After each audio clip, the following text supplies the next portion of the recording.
La siguiente es una presentación de El Mundo de Mañana. Bienvenidos al Mundo de Mañana. No nos gusta pensarlo, pero tarde o temprano nos vamos a morir. ¿Y después qué?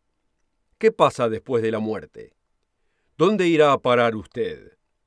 La respuesta depende en dónde busquemos y a quién le preguntemos. La común creencia cristiana es que todos poseemos un alma inmortal y que al morir el alma se va inmediatamente a un paraíso celestial o a los tormentos del infierno, dependiendo de qué clase de persona sea usted. Otros creen que la muerte es como estar dormido y que al regreso de Cristo los que son de Él serán resucitados de la muerte para vivir eternamente. Algunos piensan que la vida eterna será en un cuerpo físico en esta tierra. Otros creen en un nuevo cuerpo espiritual que estará, ya sea aquí en la tierra o en el cielo. Otros que no son cristianos también creen que irán al cielo después de la muerte. Una popular creencia cristiana es que seremos provistos con alas y que flotaremos en las nubes tocando el arpa en algún tipo de jubilación eterna. Muchos esperan ser reunidos con sus seres queridos en alguna clase de paraíso no especificado. También están aquellos que hablan más específicamente de lo que les espera en el cielo. Citando, el mayor júbilo del cielo es la visión beatífica. Esta es la visión de Dios cara a cara. Esta visión es llamada beatífica porque llena de gozo a aquellos que la poseen. Estos conocen y aman a Dios al máximo de su capacidad y son conocidos y amados por Dios en retorno. La visión beatífica satisfará completa y absolutamente todos nuestros deseos. Al tener a Dios, nunca tendremos ningún otro deseo. Fin de la cita. Con tantas ideas de la vida después de la muerte, ¿quién puede culpar a aquellos que simplemente bajan los brazos y deciden dejar de intentar descifrarlo? Pero cuando muere un ser querido, queremos saber. ¿Y no nos volvemos sumamente curiosos acerca del más allá cuando vemos que el tiempo se nos acerca a nosotros? Aquí en el Mundo de Mañana buscamos las respuestas en la Biblia y decimos no nos crea porque lo digamos, crea lo que usted ve en la Biblia. ¿Qué nos enseña la Biblia de la vida después de la muerte y de la recompensa para el salvo? Ya regreso para mostrárselo, así que acompáñenos.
Bienvenidos nuevamente al Mundo de Mañana.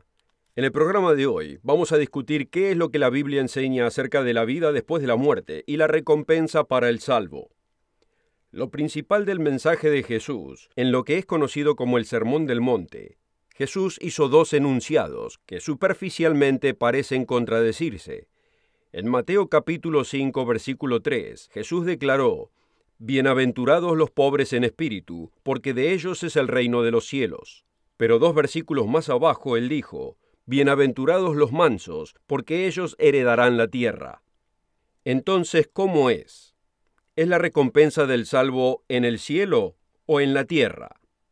¿O serán ambos, siendo los pobres en espíritu llevados al cielo, pero los mansos heredarán la tierra?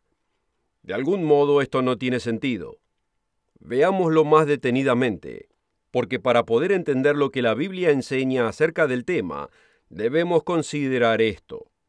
En el versículo 3 dice que de ellos es el reino de los cielos. Notemos que no dice el reino en el cielo. Entre estas dos pequeñas palabras, de y en, existe una enorme diferencia. El reino de los cielos simplemente denota posesión. nos dice a qué pertenece, y el que mora en los cielos es Dios. Este es el porqué de que leemos tantas veces en el Nuevo Testamento de que nuestra recompensa es en el reino de Dios. Nadie piensa, cuando escucha la expresión en el reino de Dios, que el reino está en Dios. Claramente entendemos que esta expresión significa que el reino le pertenece a Dios, es el reino de Dios. Del mismo modo, es el reino de los cielos. Una vez que entendemos esto, podemos entender por qué los dos enunciados de Jesús son verdaderos. Bienaventurados los pobres en espíritu, porque de ellos es el reino de los cielos, y bienaventurados los mansos, porque ellos heredarán la tierra. Uno nos dice de quién es el reino, el otro nos dice dónde estará establecido ese reino. Pero no me crea a mí solo por haberlo dicho. Estúdielo en su propia Biblia.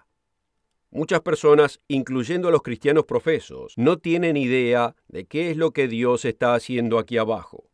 Tienen la idea de que vivimos esta vida con un poco más de dirección que disfrutar de la vida y de ser buenos. Y cuando llegue a su fin, Dios nos enviará ya sea a la gran bombonería en el cielo para jubilarnos por la eternidad, si uno es bueno, o a la fosa del asador, si usted es una persona mala. Consideremos lo siguiente. ¿Por qué nos crearía Dios solo para jubilarnos por el resto de la eternidad? ¿Está Dios en el negocio de producir contentos robots jubilados? ¿O no habrá más que eso en el propósito de Dios? Así es, la vida después de la muerte es descrita en la Biblia. El Antiguo Testamento nos enseña de un hombre llamado Job, y en uno de los pasajes más conocidos, en el libro titulado con su nombre, leemos lo siguiente. Si el hombre muriere, ¿volverá a vivir? Ahora, esta, amigos, es una gran pregunta. Así que leamos ahora una respuesta igualmente grandiosa. Todos los días de mi edad esperaré hasta que venga mi transformación. Tú llamarás y te responderé yo. Tendrás placer en la obra de tus manos. De aquí es evidente que Dios tiene un plan y un propósito para nosotros que se extiende mucho más allá del sepulcro. Somos parte de la obra de las manos de Dios. Él está evidentemente elaborando algo significativo en nuestras vidas que no puede ser completado durante esta vida física. Sorpresivamente, no todos los judíos del tiempo de Jesús creían en la resurrección de la muerte. Aunque en los hechos se demuestra que los fariseos creían, los saduceos no creían. Notemos este pasaje. Y cuando Pablo percibió que una parte era de saduceos y la otra de fariseos, alzó la voz en el concilio: varones, hermanos, yo siendo fariseo, hijo de fariseo, de la esperanza de la resurrección de los muertos, soy juzgado. Y cuando hubo dicho esto, se levantó una disensión entre los fariseos y los saduceos, y la multitud se dividió. Porque los saduceos dicen que no hay resurrección, ni ángel, ni espíritu, pero los fariseos profesan estas cosas. Jesús confirma que cuando se considera este asunto, los fariseos eran los que estaban en lo cierto. Cuando los saduceos le presentaron a Jesús una pregunta irreal e hipotética que hacía burla a la resurrección, él respondió así: Pero en cuanto a la resurrección de los muertos, ¿no habéis leído que os fue dicho por Dios cuando dijo: Yo soy el Dios de Abraham, y el Dios de Isaac, y el Dios de Jacob? Dios no es Dios de muertos, sino de vivos. Jesús sabía que iba a ser crucificado y que resucitaría después de 3 días y 3 noches en la tumba. También sabía que su reino no iba a ser establecido durante la vida de sus apóstoles. Pero él prometió que cuando establecería su reino, ellos serían recompensados con posiciones de gobierno. Y Jesús les dijo: de cierto os digo, en la regeneración, cuando el Hijo del Hombre se siente en el trono de su gloria, vosotros que me habéis seguido, os sentaréis sobre 12 tronos para juzgar a las 12 tribus de Israel. Jesús generalmente hablaba de este tiempo como el reino de Dios. De hecho, Él nos dice que una de las grandes razones por las que vino a esta tierra fue para proclamar ese mismo reino. Dice: y cuando se hizo de día, salió y se fue a un lugar desierto, y la gente le buscaba, y llegando hasta él, le detenían para que no se fuera de ellos. Pero él les dijo: es necesario que también a otras ciudades yo predique el evangelio del reino de Dios, porque para eso he sido enviado. La Biblia es absolutamente consistente al describir este reino siendo establecido en la tierra, no en el cielo. Existen muchas escrituras en el Antiguo Testamento que hablan de un reino que vendrá sobre esta tierra. Por ejemplo, el libro de Isaías describe un tiempo en el futuro cuando la paz reinará en este mundo problemático, pero no por mano del hombre. Notemos lo siguiente: y acontecerá en lo postrero de los tiempos, que será confirmado el monte de la casa del Eterno por cabeza de los montes, y será ensalzado sobre los collados, y correrán a él todas las naciones. Y vendrán muchos pueblos, y dirán: venid, subamos al monte del Eterno, a la casa del Dios de Jacob, y él nos enseñará en sus caminos, y caminaremos por sus sendas. Porque de Sión saldrá la ley, y de Jerusalén la palabra del Eterno.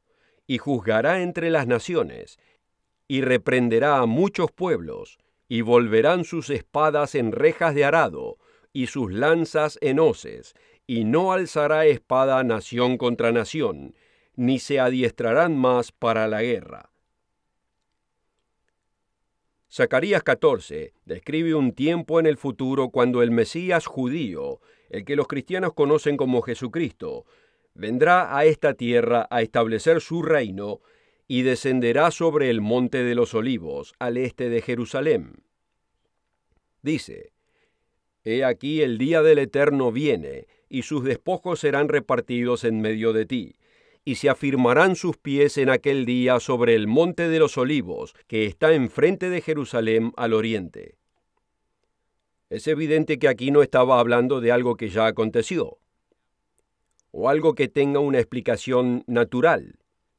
Ocurrirá en un tiempo de gran tribulación en este mundo, cuando Cristo tendrá que intervenir para salvar a los judíos, y tendrá que intervenir para salvar a la humanidad en general de autodestruir toda la vida en este planeta.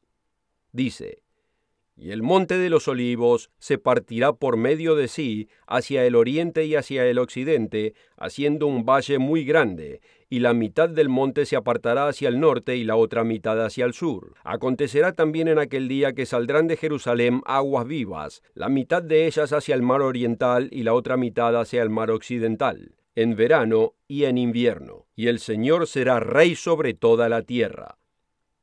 Esto es consistente con lo que Jesús le dijo a los discípulos la última vez que los vio. Al estar hablando con él en el mismo monte de los olivos que describe Zacarías, él fue tomado hacia las nubes de entre ellos. Entonces 2 hombres que eran ángeles les explicaron lo siguiente: varones Galileos, ¿qué estás mirando al cielo? Este mismo Jesús que ha sido tomado de vosotros al cielo, así vendrá como le habéis visto ir al cielo. Jesús continuamente les dijo a sus discípulos que él regresaría a establecer su reino aquí en la tierra. La parábola de las minas explica esto, y además explica qué es lo que él tenía en mente para sus fieles seguidores. Dice: y oyendo ellos estas cosas, él prosiguió y dijo una parábola, por cuanto estaba cerca de Jerusalén y porque ellos pensaban que pronto se manifestaría el reino de Dios. Dijo pues: un hombre noble partió a una provincia lejos para tomar para sí un reino y volver, y llamando a 10 siervos suyos, les dio 10 minas, y les dijo: negociad entre tanto que vengo. ¿Y cómo será la recompensa? Basándose en cómo condujeron sus negocios con lo que les fue dado. Dice: y aconteció que cuando él regresó después de recibir el reino, mandó llamar ante él a aquellos siervos a los cuales había dado el dinero, para saber lo que habían negociado cada uno. Y vino el primero diciendo: Señor, tu mina ha ganado 10 minas. Y él dijo: bien hecho, buen siervo, pues que en lo poco has sido fiel, tendrás autoridad sobre 10 ciudades. Para recibir esta oferta absolutamente gratis, o si quisiera más información, visite nuestro sitio web mundomañana.org. El sitio es mundomañana.org. Y recuerde de encontrarnos en Facebook y asegúrese de seguirnos en Twitter.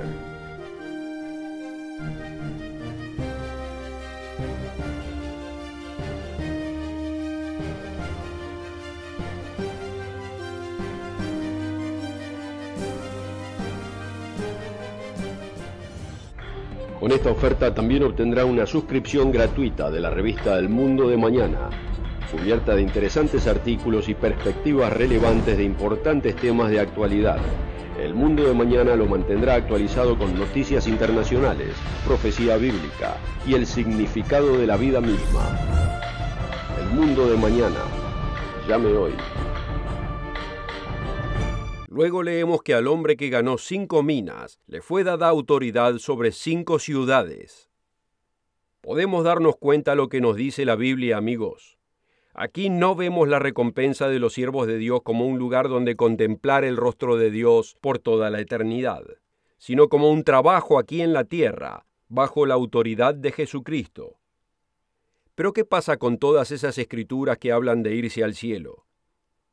Bueno, en realidad no están en la Biblia, pero existen algunos versículos que aparentemente dicen eso, si es que a usted le ha sido dicho esto durante toda su vida. ¿Alguna vez ha considerado por qué usted cree lo que usted cree? La mayoría de la gente simplemente cree que lo que le ha sido dicho cuando eran niños debe ser lo correcto, y defienden ese punto de vista aunque vean hechos que lo contradigan. ¿Cómo es con usted? ¿Está dispuesto a considerar los hechos y aceptarlos como son? Como ya hemos visto, la expresión reino de los cielos no significa un reino en el cielo, como así tampoco el reino de Dios significa que el reino esté en Dios. Pero ¿qué pasa con Hebreos capítulo 11, versículo 16? ¿No dice este versículo que nos iremos al cielo?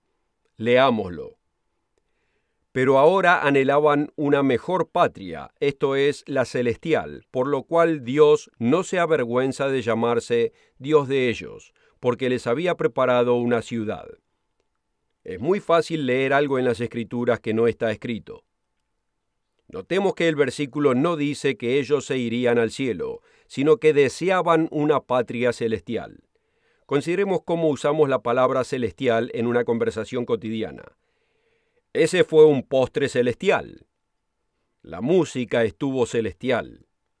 O esa es la chica más celestial que he conocido. O ¿no está él celestial? Otro pasaje que es mal entendido es Filipenses capítulo 3, versículo 20. Mas nuestra ciudadanía está en el cielo, de donde también esperamos al Salvador, el Señor Jesucristo. Notemos que aquí es nuestra ciudadanía la que está en el cielo. Existen muchas personas alrededor del mundo cuya ciudadanía está en un país, pero ellos viven en otro. La ciudadanía de alguien no nos dice dónde está esa persona. Nuevamente, si tenemos una idea preconcebida de que el cielo sea la recompensa para el salvo, este versículo ciertamente parecería confirmarlo. Pero no podemos tomar este versículo separado de los tantos enunciados claros en la Escritura, que nos dicen que la recompensa de Dios para sus servidores está aquí en el planeta Tierra. Y cantaban un cántico nuevo diciendo: digno eres de tomar el libro y de abrir sus sellos, porque tú fuiste inmolado, y nos has redimido para Dios con tu sangre, de todo linaje y lengua y pueblo y nación, y nos has hecho para nuestro Dios reyes y sacerdotes, y notemos lo siguiente: y reinaremos sobre la tierra. Nos damos cuenta que la Iglesia de Cristo y sus apóstoles entendían estas cosas, y fue solamente después de que ellos murieran que se infiltró la idea de irse al cielo en la cristiandad.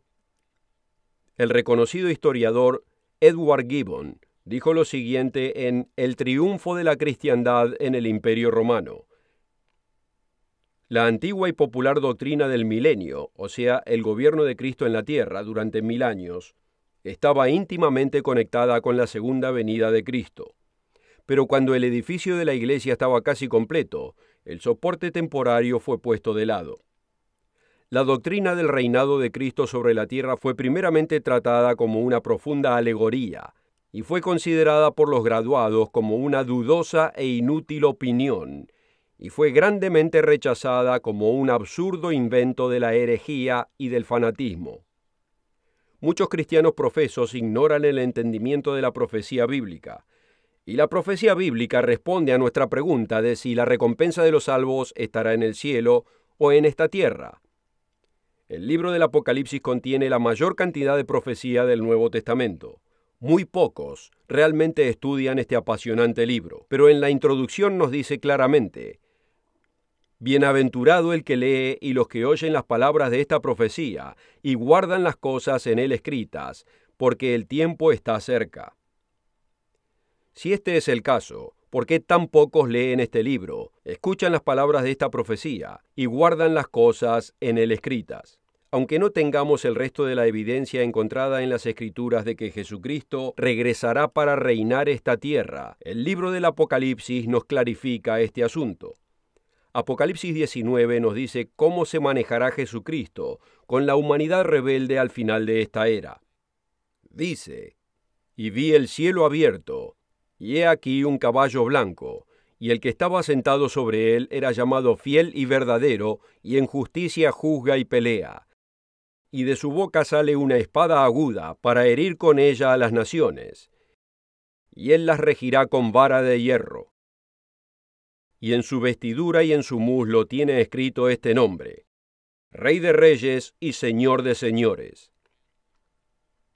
Una vez que Cristo derrote toda rebelión, quitará de en medio al ser espiritual que dirigía el curso de este mundo, el mismo Satanás. Satanás es el que inicia los conflictos y la contención en el corazón de los hombres y entre las naciones. Él es el autor de la confusión y de la discordia. El próximo capítulo de Apocalipsis describe estos eventos. Y vi a un ángel descender del cielo que tenía la llave del abismo y una cadena grande en su mano, y prendió al dragón, aquella serpiente antigua que es el diablo y Satanás, y le ató por 1000 años, para que no engañase más a las naciones hasta que los 1000 años fuesen cumplidos, y después de esto es necesario que sea desatado un poco de tiempo. Notemos que este poderoso ser espiritual ya no puede engañar más a las naciones de la tierra, aunque será suelto de su prisión al final del período de 1000 años. Continuemos en el versículo 4. Y vi tronos, y a los que se sentaron sobre ellos les fue dado juicio, y vi las almas de los decapitados por el testimonio de Jesús y por la palabra de Dios, y que no habían adorado a la bestia ni a su imagen, y que no recibieron la marca en sus frentes y en sus manos, y vivieron y reinaron con Cristo 1000 años. Estos son los apóstoles de Cristo que reinarán cada uno sobre una de las 12 tribus de Israel. Y estos son además todos los verdaderos servidores de Dios de los que leímos anteriormente, que les será dado gobernar sobre ciudades. Recuerda en Lucas lo que el hombre noble, el cual es Cristo, le dijo al hombre que su mina había ganado 10 minas. Bien hecho, buen siervo, porque en lo poco has sido fiel, tendrás autoridad sobre 10 ciudades. Recuerda además dónde es que el apóstol Juan nos dice que reinarán estos siervos de Dios. Y reinaremos sobre la tierra. Ahora continuemos en Apocalipsis capítulo 20. Mas los otros muertos no volvieron a vivir hasta que se cumplieron 1000 años. Esta es la primera resurrección. Bienaventurado y santo el que tiene parte en la primera resurrección. La segunda muerte no tiene potestad sobre estos, sino que serán sacerdotes de Dios y de Cristo, y reinarán con él 1000 años. Apocalipsis 20 prueba decisivamente que la Biblia enseña que Jesucristo y sus servidores reinarán aquí en esta tierra durante este período de 1000 años. Estos serán tiempos de paz y armonía, prosperidad y abundancia para todos. Pero la armonía llegará a su fin cuando a Satanás le sea permitido engañar una vez más a las naciones. Los próximos versículos muestran que cuando llegue el final de los 1000 años, Satanás será liberado de su prisión por un tiempo y saldrá a engañar a las naciones nuevamente.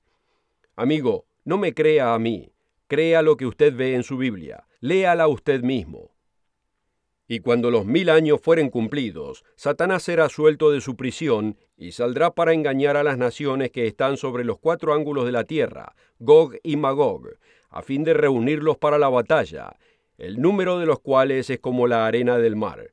Y subieron sobre la anchura de la tierra, y rodearon el campamento de los santos y la ciudad amada. Y de Dios descendió fuego del cielo y los devoró. Vemos que la profecía bíblica revela que Cristo regresará a esta tierra para reinar durante 1000 años. Pero ¿qué sucederá después de esto? ¿Nos iremos entonces al cielo, el cielo del trono de Dios? ¿O enseña la Biblia que el trono de Dios descenderá a esta tierra? Dice: y yo, Juan, vi a la santa ciudad, la nueva Jerusalén que descendía del cielo, de Dios, dispuesta como una novia ataviada para su marido, y oí una gran voz del cielo que decía: He aquí el tabernáculo de Dios con los hombres, y Él morará con ellos, y ellos serán su pueblo, y Dios mismo estará con ellos, y será su Dios. Los versículos 10 y 11 confirman que la nueva Jerusalén no estará en el cielo, sino aquí mismo en esta tierra. Dice: y me llevó en el espíritu a un monte grande y alto, y me mostró la gran ciudad santa de Jerusalén, que descendía del cielo de Dios, teniendo la gloria de Dios. ¿Puede algo ser más claro? La Biblia es consistente. Jesús enseñó que los mansos heredarán la tierra. Los apóstoles y los verdaderos siervos de Dios durante esta vida serán recompensados a la venida de Cristo con la gobernación de naciones y ciudades durante un período de 1000 años. Como hemos visto, la nueva Jerusalén descenderá del cielo, y ahí es donde moraremos con Dios el Padre y con Jesucristo. Realmente, al decir Jesús que los mansos heredarán la tierra, es consistente con toda la Escritura. Si quisiera saber más acerca de este tema, visítenos en el sitio web mundomañana.org, donde puede bajar o puede ordenar literatura que le ayudará a entender este apasionante tema. Y asegúrese de regresar la próxima semana para aprender más acerca del mundo de mañana. Nos vemos la próxima semana, aquí mismo y a la misma hora.